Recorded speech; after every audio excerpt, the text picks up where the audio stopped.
साथियों, पहली बार डिजाइन की करते हैं।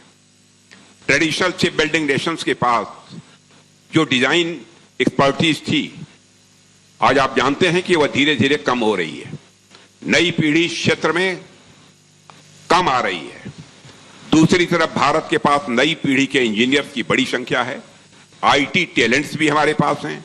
स्टिमुलेशन और आर्टिफिशियल इंटेलिजेंस कैपेबिलिटीज भी हमारे पास है। हम world class ship design hub बन सकते हैं। और हम सिर्फ दूसरों के डिजाइन पर जहाज न बनाएं, बल्कि खुद नए डिजाइन तैयार करें, पेटेंट्स भी करें और दुनिया को एक्सपोर्ट करें। और यह पूरी तरह से संभव है, डुएबल है, बशर्ते इस पर हम अपना ध्यान केंद्रित करें। दूसरी बात मैन्युफैक्चरिंग की आती है। खास बात यह है कि शिप बिल्डिंग मैन्युफैक्चरिंग के क्षेत्र में ऑटोमेशन का स्कोप कम है। कई developed countries labour intensive ship building से पीछे हट रही हैं, क्योंकि वहां लागत बहुत बढ़ गई है और स्किल्ड वर्क फोर्स की भी वहां पर कमी है। हमारे पास इसके विपरीत स्थिति है। हमारे पास विशाल स्किल्ड वर्क फोर्स भी है, स्टील इंडस्ट्री हैं, हमारे पास एमएसएमई बेस भी है और अब नई टेक्नोलॉजी अपनाने की हमारे पास विल पावर भी है। यदि हम अपनी मैन्युफैक्चरिंग कैपेसिटी को मॉडर्न बनाएं और ग्लोबल क्वालिटी स्टैंडर्ड्स पर काम करें, तो भारत दुनिया का अगला बड़ा शिप बिल्डिंग हब बनकर रहेगा। और तीसरा क्षेत्र है एमआरओ, यानी मेंटेनेंस, रिपेयर एंड ओवरऑल। मैं इसे एक लो हैंगिंग फ्रूट मानता हूं। एमआरओ में न तो बहुत अधिक कैपिटल इन्वेस्टमेंट की जरूरत होती है और न ही बहुत अधिक मैन पावर की जरूरत होती है। जहाज बनाने में जो लंबा समय और बड़ा पैसा लगता है, एमआरओ में कम से कम वह नहीं लगता है। बस क्वालिटी, डिसिप्लिन और रिलायबल टाइम लाइन की जरूरत होती है। यदि हम इंडियन ओशन रीजन में शिप रिपेयर और ओवरहॉल का हब बन जाएं, तो फॉरेन एक्सचेंज की बचत के साथ साथ हम हजारों की संख्या में रोजगार भी, एम्प्लॉयमेंट अपॉर्चुनिटीज भी पैदा कर सकते हैं। आज भी हमारे बनाए वारशिप्स दुनिया के कॉन्फ्लिक्ट रीजन से होकर हमारी एनर्जी सप्लाई को सुरक्षित रखने में मदद कर रहे हैं। लेकिन एमआरओ के क्षेत्र में हम और भी बहुत कुछ कर सकते हैं, यह हमारी क्षमता है। मैं चाहता हूं कि जीआरसी इस दिशा में विचार करे और जीआरसी इस दिशा में भी अपने कदम आगे बढ़ाए। हालांकि आप सब पहले से इस दिशा में प्रयास कर रहे हैं, लेकिन अब हमें इन प्रयासों को गति देनी होगी और हमें अपने इन प्रयासों में तेजी लानी होगी। साथियों, आज का यह अवसर केवल कुछ इंफ्रास्ट्रक्चर प्रोजेक्ट्स का एक्सपेंशन ही नहीं है, यह ग्लोबल वैक्यूम को भरने की दिशा में एक स्ट्रेटेजिक स्टेप है। जीआरसी की रायशक फैसिलिटी आपको 200 मीटर लंबे वारशिप बनाने की क्षमता देगी। इससे आप अगली पीढ़ी के डिस्ट्रॉयर्स के लिए भी बिड कर सकेंगे, जिन्हें नेवी भविष्य में बनाने की योजना भी बना रही है। टिम्बर पॉन्ड, हावड़ा और दामोदर कॉम्प्लेक्स की फैसिलिटीज भी जहाज निर्माण की पूरी वैल्यू चेन को मजबूत करेगी। और साथियों, यंत्र इंडिया लिमिटेड की दोनों फोर्जिंग फैसिलिटीज भारी तोपों, नेवल वेपन्स और एडवांस डिफेंस इक्विपमेंट के लिए हाई क्वालिटी मेटल्स भी तैयार करेंगी। इससे हमारे नेवी की ऑपरेशनल रेडीनेस और मैरीटाइम फायर पावर को भी सीधा बल मिलेगा। आप लोग जानते हैं कि हमारे यहां पारस पत्थर की कल्पना की गई है। पारस पत्थर वह होता है कि जिस भी धातु को छू दे वह मेटल सोना बन जाता है।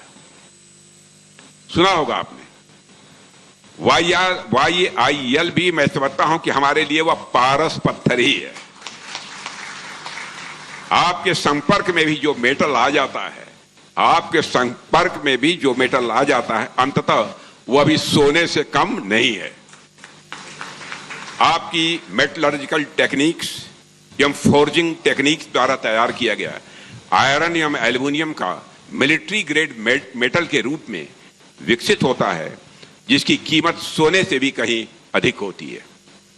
साथियों, यह सभी इनविसेज्ड प्रोजेक्ट्स हमारे इकोनॉमिक डेवलपमेंट से भी जुड़े हुए हैं, सीधे हमारे इकोनॉमिक डेवलपमेंट से जुड़े हैं। और एक जहाज जब बनता है तो उसके साथ हजारों सपने भी आकार ले लेते हैं।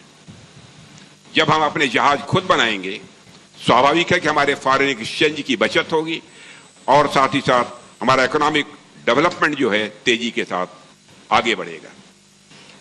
साथियों, जहाज निर्माण से इंडस्ट्रियल डेवलपमेंट होगा, एमएसएमईज को बढ़ावा मिलेगा ही मिलेगा और बड़ी संख्या में डायरेक्ट और इनडायरेक्ट जॉब अपॉर्चुनिटीज भी क्रिएट होंगी। यह बंगाल के लिए और भी महत्वपूर्ण है क्योंकि यहां की अर्थव्यवस्था, यहां की इकॉनमी को अब एक नई गति की आवश्यकता है। और मैं आश्वस्त हूं कि हमारे यहां के मुख्यमंत्री शिवेंद्र जी अधिकारी का हर प्रकार का सहयोग आप सबको प्राप्त होगा, यह मैं आपको आश्वस्त करना चाहता हूं। जीआरएससी के पास 800 से अधिक जहाजों के निर्माण का एक बहुत ही एक्सपीरियंस है। आपके पास टेक्निकल नो हाउ है, आपके पास स्किल्ड वर्कफोर्स है और अब एक्सटेंडेड कैपेसिटी भी आपके पास होगी। आपको इसका पूरा उपयोग करना होगा। और जैसा मुझे बताया गया कि आप सभी नेवी के ऑर्डर्स के साथ साथ एक जर्मनी कंपनी के भी 12 कार्गो शिप्स भी आप बना रहे हैं। यह बिल्कुल हमारी मेक इन इंडिया और मेक फॉर द वर्ल्ड की विजन के अनुरूप है। जैसे जैसे आपकी कैपेसिटी बढ़ेगी, आपको डोमेस्टिक और इंटरनेशनल दोनों ही मार्केट्स में अधिक एग्रेसिव बिडिंग करनी ही होगी। अब हमारी सोच यह नहीं होनी चाहिए कि भारत को दुनिया से क्या खरीदना है, हमारी सोच अभी यह होनी चाहिए कि हमें दुनिया को क्या देना है। आप पहले भी 2 बार शिप एक्सपोर्ट कर चुके हैं और कई फ्रेंडली नेशंस भारत की और नेवल शिप्स की मांग के लिए देख रहे हैं। मैं समझता हूं साथियों, यह अवसर जो हमको प्राप्त हुआ है इसे हमें भविष्य में खोना नहीं है। प्रधानमंत्री जी ने स्वतंत्रता दिवस के संबोधन में कहा था कि हमें कॉम्पिटिटिव रेट्स पर क्वालिटी प्रोडक्ट्स डिलीवर करने होंगे। शुरुआत में प्रॉफिट मार्जिन्स कम हो सकते हैं, लेकिन वॉल्यूम उसकी भरपाई कर देगा और हमें यही अप्रोच रखनी होगी। हमें अपनी लागत को यानी इन्वेस्टमेंट को घटाना होगा, क्वालिटी हमको इंप्रूव करनी होगी और टाइमली डिलीवरी भी इंश्योर करनी होगी। तभी हम ग्लोबल कंपटीशन में खड़े हो पाएंगे। हमारा लक्ष्य होना चाहिए कि क्वालिटी ऐसी कि दुनिया भरोसा करे, क्वालिटी ऐसी कि दुनिया भरोसा करे, कास्ट ऐसी कि दुनिया चुने और डिलीवरी ऐसी कि दुनिया बार बार ऑर्डर करे। साथियों, मैं जानता हूं आपके सामने चैलेंजेस हैं, इसमें कहीं दो मत नहीं है। वाइटल कंपोनेंट्स की आपूर्ति में कभी कभी तरह तरह की बाधाएं भी आती हैं और प्राइवेट सेक्टर की भागीदारी अभी उस स्तर पर नहीं है जिस स्तर पर होनी चाहिए थी। सरकार इन मुद्दों को हल करने के लिए लगातार काम कर रही है और जैसे जैसे प्राइवेट सेक्टर की भागीदारी बढ़ेगी, कई बाधाएं अपने आप हल हो जाएंगी, इतना मैं आपको आश्वस्त करना चाहता हूं। यहां उपस्थित इंडस्ट्री कैप्टन से भी मेरा आग्रह है कि वे आगे आएं और इस यात्रा में वह भी भागीदार बने। यही समय है और यही सही समय है। समुद्री क्षेत्र के विकास पर जो जोर दिया जा रहा है, उसे देखते हुए आपको कभी भी प्रॉफिट की कमी नहीं होगी। और साथियों, आज के इन 5 प्रोजेक्ट्स का शिलान्यास इस बात का संकेत है कि हम अपनी डिफेंस मैन्युफैक्चरिंग कैपेबिलिटीज को हर स्तर पर विस्तार दे रहे हैं। और यह केवल सरकार का प्रयास नहीं है, बल्कि इसमें हमारे public sector undertakings, private industries, हमारी एमएसएमईज और एकेडमिक इंस्टीट्यूशन सभी की भागीदारी आवश्यक है। आप देखेंगे कि जो इन्वेस्ट आज आप करेंगे, वह आने वाले वर्षों में कई गुना होकर अपने आप वापस आएगा। सरकार आपके साथ है और डिमांड भी बढ़ रही है। ऐसे में सबको एक साथ इस सेक्टर में आना चाहिए। मैं जीआरएससी और यंत्र इंडिया लिमिटेड के सभी अधिकारियों, सभी इंजीनियर्स, सभी कर्मचारियों और अपने सभी श्रमिक भाइयों को भी अपनी तरफ से हार्दिक बधाई देता हूं। आप सभी के सम्मिलित प्रयास से ही यह संभव हो रहा है और आने वाले समय में जीआरएससी द ग्रेट जीआरसी के रूप में सामने आएगा, इसमें मुझे रंच मात्र भी संदेह नहीं है। और आप कहेंगे तो इस जीआरसी का वह ऐसे हालात जिस दिन पैदा होंगे, इस जीआरसी का नाम बदलकर द ग्रेट जीआरसी रखने में मुझे संकोच नहीं होगा। मैं भारतीय नौसेना की भी सराहना करता हूं, जो स्वदेशी उत्पादों पर भरोसा कर रही है, और हमारे सारे तीनों फोर्सेस इंडिजिनस आइटम्स पर अब भरोसा कर रही हैं, और स्वदेशी जहाज निर्माण को भी इंडियन नेवी भी बराबर प्रोत्साहन दे रही है। यहां पर Sanjeev Kumar, secretary defence production, भी मौजूद हैं। आपकी लीडरशिप में डिफेंस प्रोडक्शन बराबर नई ऊंचाइयां छू रहा है। पूरी लगन के साथ हमारे संजीव कुमार जी लगे रहते हैं, और आपका एक इवेंट खत्म नहीं होता तब तक अगले इवेंट्स लाइन में तैयार रहते हैं। और इस 27 तारीख को इनके ही इवेंट में मिल जाना है। फिर इस निष्ठा और समर्पण के लिए आप सराहना के पात्र हैं। मुझे विश्वास है कि पांचों प्रोजेक्ट्स समय पर पूरे होंगे, और जीआरसी और वाईएल की टीमें इस चैलेंज को पूरी निष्ठा से पूरी करेंगी। मुझे पूरा भी भरोसा है कि आप सभी लोग मिलजुल कर इस यात्रा को सफल बनाएंगे। अंत में एक बार फिर इस आयोजन के लिए आप सभी को हार्दिक शुभकामनाएं देता हूं, और अपनी बात यहीं समाप्त करता हूं। आप सबको बहुत बहुत धन्यवाद। आपके इन प्रेरणादायी খবর দিন ভরে যে খবর এবার আপনারা দেখছেন, আরাবুল ইসলামের গাড়িতে হামলার অভিযোগ। সকাল থেকে যে ছবি আপনাদের দেখাচ্ছি, রাতের অন্ধকারে কেউ বা কারা হামলা চালায়। আরাবুলের গাড়ি লক্ষ্য করে বোমাবাজির অভিযোগ। আইএসএফ ছাড়তেই টার্গেট আরাবুল। আইএসএফ এর বিরুদ্ধে হামলার অভিযোগ আরাবুলে। রাতে বাড়ি ফেরার পথে বোমা ইট মারার অভিযোগ। ভাঙড়ের পোলেরহাটের উড়িয়াপাড়ার এই ঘটনা।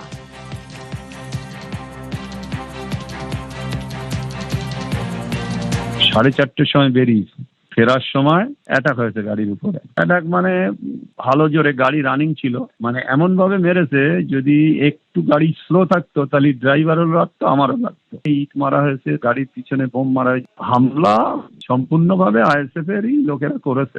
নওশাদ সিদ্দিকী তো আজন্ত, মানে এইভাবে আর কি বাদিয়ে করেছে, তাতে আইএসএফ এর লোকেরাই করেছে। আমি 100% বিশ্বাস। কেন, কালকে যখন আমি ভগবানপুরি যাই, তারপরে তো আমি ওখান থেকে করেছি যে আমি এই দল থেকে রিজাইন দিচ্ছি, আমি এই দলটার করবো না। তারপরে ওরাও পরিকল্পনা করে সব আর কি বসে এইসবগুলো করেছে। ওরা চাইছিল যে আরাবুলকে মেরে দাও, এদের প্ল্যান হচ্ছে যে আরাবুল মেরে দাও।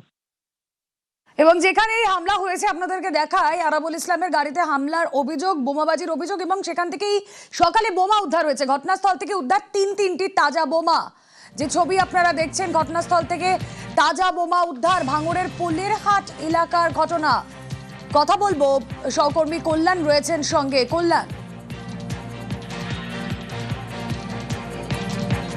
একেবারেই আরাবুল ইসলামের ওপর যে জায়গাটাতে হামলা হয়েছিল, পোলেরহাট থানার উড়িয়াপাড়া এলাকা, সেই উড়িয়াপাড়া এলাকায় রাতের অন্ধকারে যে হামলা হয়েছিল, দিনের আলোতে সেখানেই যে সমস্ত স্থানীয় মানুষজন রয়েছে তারা 3টি তাজা বোমা পড়ে থাকতে দেখে, এবং সেই বোমা উদ্ধারকে কেন্দ্র করে নতুন করে চাঞ্চল্য ছড়িয়ে পড়ে। আরাবুল ইসলাম যে দাবি করছিল তার উপর হচ্ছে বোমা, এই ইট ছোড়ার পাশাপাশি বোমা মারা হয়েছে। তবে এই ঘটনা কিন্তু পরিষ্কার, তিনি আবারও দাবি করছেন যে আমার জীবনহানি পর্যন্ত হতে পারত, আমাকে মেরে দেওয়ার চেষ্টা করেছিল বলে কিন্তু তিনি দাবি করছে। খবর পাওয়ার সঙ্গে সঙ্গে পোলেরহাট থানার পুলিশ কর্মীরা তারা ঘটনাস্থলে আসে এবং এসে 3টি তাজা বোমা উদ্ধার করে। এই বোমা উদ্ধারের পর এলাকার যে সমস্ত সিসিটিভি ক্যামেরা রয়েছে, কলকাতা পুলিশ হওয়ার পর থেকে বিভিন্ন রাস্তার মোড়ে মোড়ে সিসিটিভি ক্যামেরা লাগানো হয়েছে। সেই সিসিটিভি ক্যামেরার ফুটেজ ইতিমধ্যেই পুলিশ সংগ্রহ করেছে। রাতের অন্ধকারে কারা ওই এলাকায় আনাগোনা করেছে, কারা যাওয়া আসা করেছে, সেই নিয়ে কিন্তু ইতিমধ্যেই তদন্ত চালাচ্ছে। তবে আরাবুল ইসলামের উপরে যে হামলা হয়েছে সেই নিয়ে কিন্তু ইতিমধ্যেই তিনি সোচ্চার হয়েছে। তিনি মূলত আইএসএফ থেকে সরে আসার পরেই তার উপরে এই হামলা, অর্থাৎ এর পিছনে আইএসএফই আছে বলে কিন্তু তিনি দাবি করছেন। বেশ,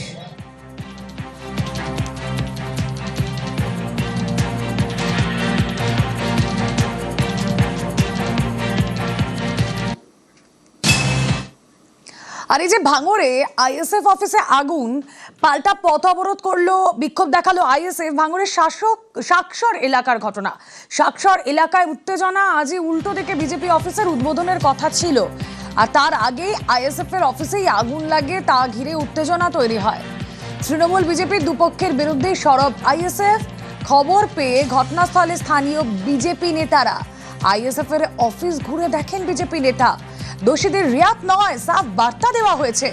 কথা বলবো, সহকর্মী কল্যাণ রয়েছেন সঙ্গে। কল্যাণ, এই বঙ্গে একটা বেনজির সৌজন্যও আমরা দেখতে পাচ্ছি এই ঘটনার পর, যেখানে এই আইএসএফ অফিসে আগুন, তার ঠিক উল্টো দিকে বিজেপি কার্যালয়, বিজেপি অফিস, তার উদ্বোধন ছিল, কিন্তু সেটাও স্থগিত হয়ে গেল। কি বলছে স্থানীয় বিজেপি নেতৃত্ব? একেবারে বিজেপি নেতৃত্ব থেকে পরিষ্কার জানানো হচ্ছে যে ওই যে দলীয় কার্যালয় উদ্বোধন করতে এসেছিল, তারা যখন দলীয় কার্যালয় উদ্বোধন করতে আসে এবং সেখানে থেকে ঠিক তার উল্টো দিকেই আইএসএফ এর একটি দলীয় কার্যালয়ে আগুন লাগিয়ে দেওয়ার ঘটনা ঘটেছে। সেখানে আইএসএফ এর কর্মী সমর্থকেরা, নেতৃত্বরা তারা সেখানে উপস্থিত রয়েছে। সঙ্গে সঙ্গে বিজেপি নেতা অর্থাৎ ক্যানিং পূর্বের যিনি বিজেপি থেকে দাঁড়িয়েছিলেন অসীম সাপুই, তিনি সেই দলীয় কার্যালয়ে যায়, আইএসএফ কর্মীদের কাছে যান, কথা বলেন আইএসএফ কর্মীদের সঙ্গে।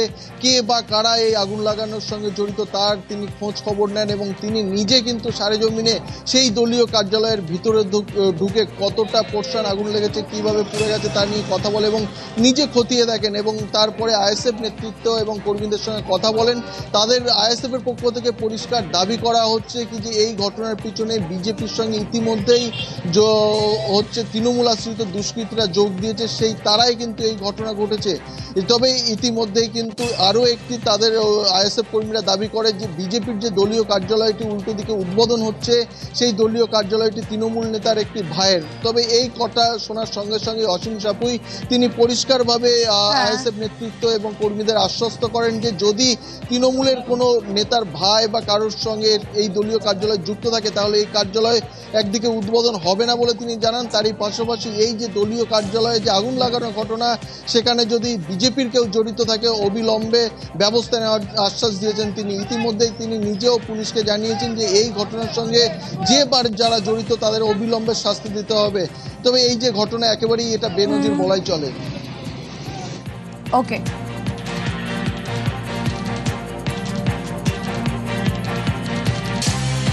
4 তারিখের পরে আমরা এখানে পার্টি অফিস করি, সেই পার্টি অফিস জ্বালানো হয়েছে। এখানে বেশ কিছু তৃণমূল নেতা যারা দীর্ঘদিন সাকসার অঞ্চলে শাসন করেছে, মানুষের উপরে অত্যাচার করেছে, তারা বিজেপিতে জয়েন করছে, বিজেপির পার্টি অফিস করছে। আমাদের কোনো আপত্তি নেই, কিন্তু তারা তৃণমূলের যে নেতা তাদের ভাইয়ের সাপোর্ট নিয়ে এখানে পার্টি অফিস করছে, আমাদের পার্টি অফিসকে জ্বালিয়ে দিয়ে। পার্টি অফিস জ্বালিয়েছে যারা দীর্ঘদিন তৃণমূল করেছে, তারাই তাদের ইন্ধনে হচ্ছে এই সাকসারে যে ক্রিমিনাল ছিল দীর্ঘদিন ধরে এখানে ডিস্টার্ব করছে বিজেপিরা। তারা কোনো আশ্রয় পাচ্ছে না। সাকসার অঞ্চলে আইএসএফ এর মাটি, আইএসএফ এর ঘর, এখানে 2-4টে ছেলে নিয়ে তারা এখানে পার্টি অফিস উদ্বোধন করছে, আমাদের পার্টি অফিসকে জ্বালিয়ে দিয়ে। সরজমিনে তদন্ত করলাম, সত্যিই তাদের এখানে আগুন লেগেছে। আমি জিজ্ঞেস করলাম এটা কারা করেছে, ওনারা নির্দিষ্টভাবে বলেছেন বিজেপির কেউ করেনি, তৃণমূল যারা করতো সেই সমস্ত হারমাদরা এই কাজকর্মটা করেছে। আমি কথা দিচ্ছি যারা এই সাকসার অঞ্চলে এতদ অঞ্চলে অত্যাচার করেছেন তাদের জায়গা যদি এই পার্টি অফিস আজকে ইনগ্রেশনের কথা আমাদের কার্যকর্তারা ভেবে থেকে থাকেন, এই পার্টি অফিস আজকে আমরা এখানে উদ্বোধন করব না। আমরা আগে কাগজপত্র দেখে নেব, যদি এনারা বলছেন সেই তথ্য সঠিক হয় আমরা এই কার্যালয় এখানে উদ্বোধন করব না। আমি এনাদেরকে কথা দিয়েছি যারা এর সঙ্গে জড়িত তাদের আইন অনুসারে আমি সম্মানীয় যারা আধিকারিক আছে, পুলিশ আধিকারিক, তাদেরকে বলবো তাদের যেন শাস্তি হয়। ফের দাবাং মেজাজে দিলীপ ঘোষ, মাফিয়া রাজ বন্ধে কড়া হুঁশিয়ারি।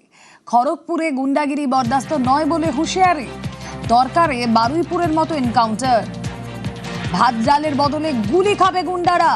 পুলিশের হাত খোলা রয়েছে বলেও মন্তব্য দিলীপের।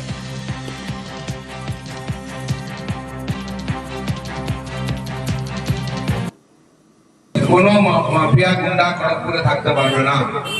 অনেকে ভেতরে গেছে, অনেকে তড়ি পার হয়ে গেছে। পুলিশ বলে দিয়েছে খড়গপুরে পা রাখলে সোজা গুলি খাবে, ডাল ভাত খাওয়ার আগে গুলিটা খেতে হবে। দাদাগিরি গুন্ডাগিরি অনেকটা কমেছে। পুলিশ আমাকে বলেছে পুজোর আগে সব ঠান্ডা করবে। মানে ঠান্ডা করার জন্য যা করার দরকার হাত খোলা আছে, বার করবে আর ট্রিগার টিপবে। কোনো উৎপাত সহ্য করবো না, কাউকে ছাড়া হবে না। আর যদি দরকার হয় এনকাউন্টার হবে, গাড়ি করে যেমন হয়েছে থ্রেট কালচার, এটা আমরা বন্ধ করতেছি। পুলিশকে আমি বলে দিয়েছি যে পুলিশ যেন পুলিশের মতো দেখায়, পুলিশ কোন পার্টির প্যানার হয়ে বা গুন্ডার মধ্যে মাফিয়ার মধ্যে ব্যবহার করবে, এটা আমরা কিছুতে বরদাস্ত করবো না। এবার কিন্তু পুলিশ তার কাজ শুরু করেছে। অনেকে হয়তো কমপ্লেন করছে পুলিশ বাড়াবাড়ি করছে, পুলিশ একটু বাড়াবাড়ি করুক, গুন্ডা মাফিয়াদের বাড়াবাড়ির চাইতে পুলিশের বাড়াবাড়ি একটু ভালো। উত্তর দিনাজপুরের ইসলামপুর, সেখানে সংঘর্ষের ছবি আপনাদেরকে দেখাবো। ইসলামপুরের সংঘর্ষ, ইসলামপুরের গোবিন্দপুরে তৃণমূলের গোষ্ঠী সংঘর্ষ, পঞ্চায়েত প্রধান বাছাইকে কেন্দ্র করে উত্তেজনা, অনাস্থার পর নতুন পঞ্চায়েত প্রধান বাছাই। যে ছবি আপনারা দেখছেন, প্রাক্তন পঞ্চায়েত প্রধানের দলবলের বিরুদ্ধে হামলার অভিযোগ, দুপক্ষের মধ্যে মারপিটে জখম বেশ কয়েকজন।